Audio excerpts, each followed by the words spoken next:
College campus protests highlight tensions within the Biden coalition.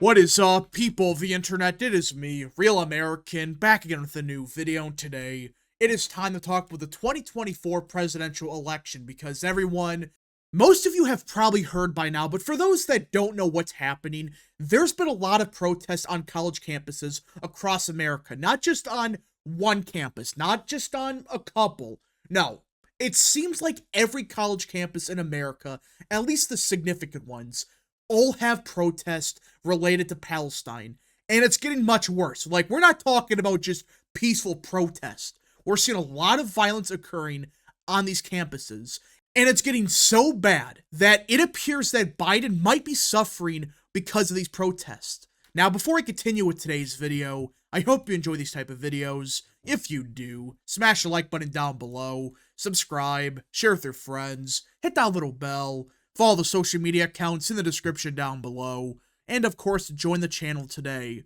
Again, folks, all support is greatly appreciated, and yeah. Now, let us get into it. President Joe Biden's hopes of recreating the coalition that lifted him to office in 2020 are coming under threat as the protest movement against Israel's war in Gaza spreads across college campuses. Pro-Israel Democrats are now pushing the president to respond more forcefully to anti-Semitic incidents at colleges and universities, echoing calls from Republicans, including former President Trump, who have cast the increasingly combative demonstrations as a mark of incompetence inside the White House. And this right here is why Biden's campaign has a big problem. And we made many videos on this. It seems like every other day, a brand new poll shows Biden is doing awful with these younger voters. But now he's forced to make a decision. Like, this isn't a thing where he can just say, oh, I support both sides. No. You have to make a decision. And let's be clear. Not every protester involved is acting violent. This is what many people are just misunderstanding. I would say 80% of the people that are protesting, they're doing it peacefully. So no one should be targeting the 70 to 80% of protesters that, while you may disagree with what they're saying, they're doing it peacefully. You should be allowed to protest whatever you believe in. Of course, you can't, commit violence. And that's what the rest of these quote-unquote protesters are doing. They're rioters. They aren't just protesting peacefully. What happened last night at Columbia University might be the most embarrassing thing I have seen in a while. You have anarchists knocking down windows, kicking doors open, and apparently there were faculty in the building they stormed. That's who's causing the problems. And it's getting so bad that not just Republicans are saying, but now many Democrats are saying, Biden, you gotta do something. You can't just sit back and allow these protests to continue. I should say borderline riot, because that's what's happening now. We're not at the stage of just, peaceful protest. We're now seeing a bunch of people committing violence, targeting Jewish students. I mean, think about that for a minute. These people push equality and all of that. Yet a mob forms to target one Jewish student. Who freaking cares if the guy is Jewish or not? Why does that matter? And that's why people are getting pissed off, because this isn't just a peaceful protest. It's getting so bad that Jewish students can't even go to college. Is that peaceful? I mean, they're knocking down doors, they're smashing windows.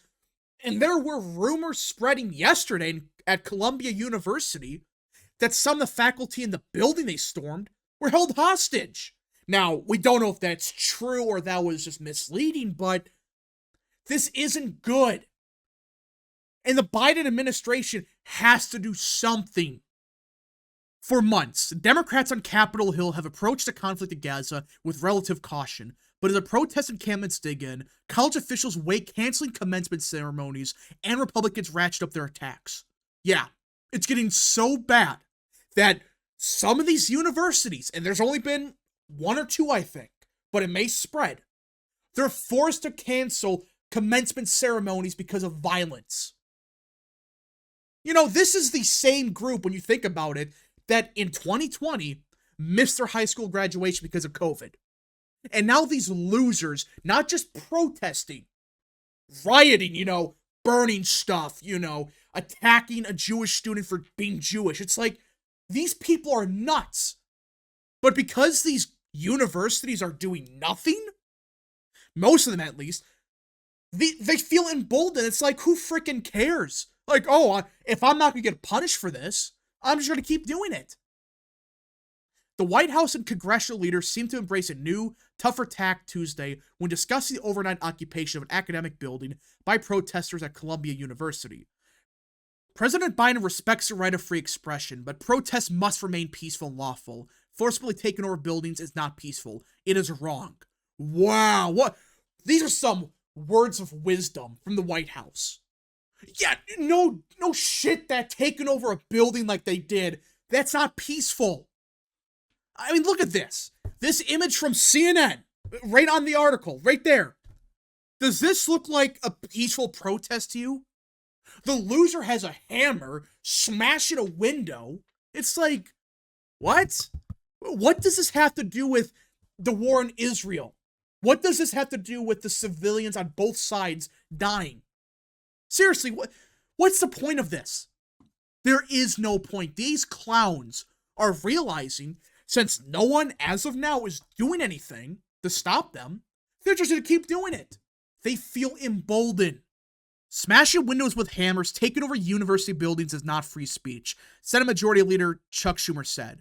It is lawlessness, and those who did it should promptly face the consequences that are not merely a slap on the wrist. And I agree with Schumer. But I find it so ironic that back in 2020, they didn't say a damn word about the quote-unquote peaceful protests. Yeah, fiery but mostly peaceful. Remember that? They never said anything about that. But you know the differences between these quote-unquote protests and what happened in 2020? These protests are going to hurt Biden politically. Because no matter what he does, he is going to piss off one part of his party. Half of his party supports what's happening on the campuses. And that's a reality that Democrats have to live with. In fact, you could argue that these protesters, they're the Democrats' fault. Because for years, these same college students were taught in high school, taught even when they were still in college, that, America's racist. It's the worst country in the world. Quick, adhere to my insane radical agenda. That's what Democrats were pushing for years. And now, these people are actually believing the crap they were taught in high school, that America's awful. I mean, look what happened at Columbia, I think it was. They tore down the American flag and rose the Palestinian flag. And now Democrats are realizing, oh crap, this is a problem. Yeah, when you teach these people that America's racist, it's the worst country in the world, everyone hates it here, it was built off of racism, these people, after hearing about this for years, are going to believe it and adhere to insane ideologies that many Democrats to this day are against. The administration's shift in tone, though, is unlikely to quiet the calls for Biden to take a heavier hand with the protesters, but it could further risk the president's standing among younger voters, who, according to recent polls, overwhelmingly disapprove of his handling of the war. And that's the sad part. He's not going to do a damn thing about it. Because if he sends in the National Guard, if he does anything, you know what's going to happen? Just take a guess. These voters, they're going to say, screw you, Biden. You dare to stop our peaceful protest? We're not going to vote for you then. Which, the fact that the president of the United States is making his decisions, not based off of what he thinks is good for the country, but based off of polling numbers, should terrify you. Listen, I don't care what the polls say. If you think we need to put down these peaceful protests, then you have the right to do it. Again, some people may disagree with it, but you should not be making your decisions based off of polling. That's a dangerous precedent. This is going to cause a lot of problems because no matter what you do, he's just going to say, well, I support the protest, but we got to stop the violence and do nothing about it. AKA try to play both sides like he has for the conflict in Israel this entire time. But the problem with that strategy is the fact that, unlike the war in Israel, which you could say it's bad, there's a lot of people that say the war is awful, it should end, whatever. But a lot of people, in reality, they don't care that much about the war. Like, they might say, it's bad, but you could argue the vast majority, they look at it and say, it's whatever. It's bad, but it's not happening here. But these protests, unlike what's happening in Israel, are happening here. It's happening within the United States of America, not just in one college campus. Nearly every significant one across the board. There are some kind of protests, borderline riots, violence occurring everywhere. And people that live in these areas are looking at this and saying to themselves, what the hell is going on here? This isn't, what's happening in Israel. This is happening here.